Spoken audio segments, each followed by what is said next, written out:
So fat transfer of the buttock, a lot of people know it as the Brazilian butt lift. I like to call my take on it and my philosophy on it the S-Curve butt lift. And really what that refers to is my goal is to make the body curvaceous. And that is the shape of an S. So you have a concavity where it meets a convexity, and you have S curves throughout the body, 360 degrees in the lower back, from the waist to the hips, etc., etc. Before we go further, let's take a look at Wendy before and compare now. Excellent. And let's do a profile shot. Let's take a look at profile before. Okay. I think I speak for the whole audience when I say, wow, Wendy.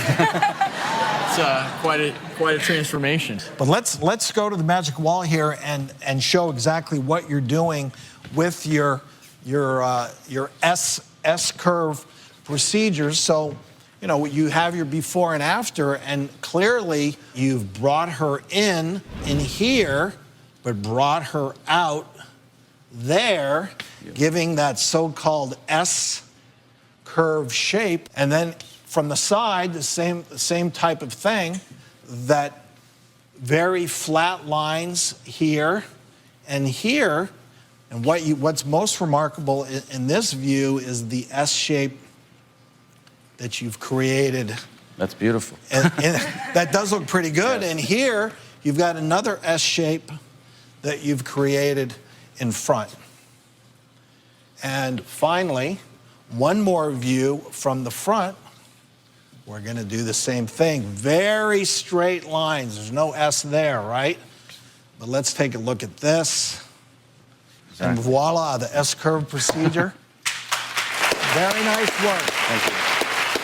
That's how I look at everybody's body when they come in, and to shape their entire body, not just the buttocks. So I focus on really from the head to the toes, and to look and see how can I improve and maximize this patient's shape overall while enhancing the buttock.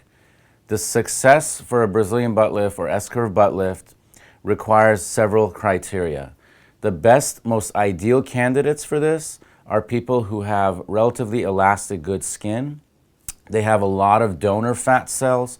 In other words, they have a good amount of fat to be able to borrow, to lend to the buttock and transfer to the buttock. And their overall deep body silhouette, which is the bone structure of the hips, the ribs, the hip bones, that needs to be good as well. When you have those criteria met, people's results are unbelievable.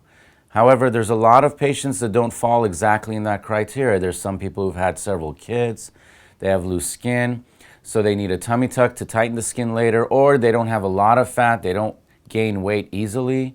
So with them, the results are great, they're amazing, they transform them, nothing else compares, but I may not be able to get as much fat as I want, or the patient wanted the buttock to be as big as they possibly can get it, and I can't give them my own fat, I can't bring fat from the air, so I have to use whatever they gave me, whatever they've done. The good news is, there's nothing else out there that's as safe, as natural looking as this to do. I don't believe in buttock implants. I think there's a lot of complications you can read about on the internet about that.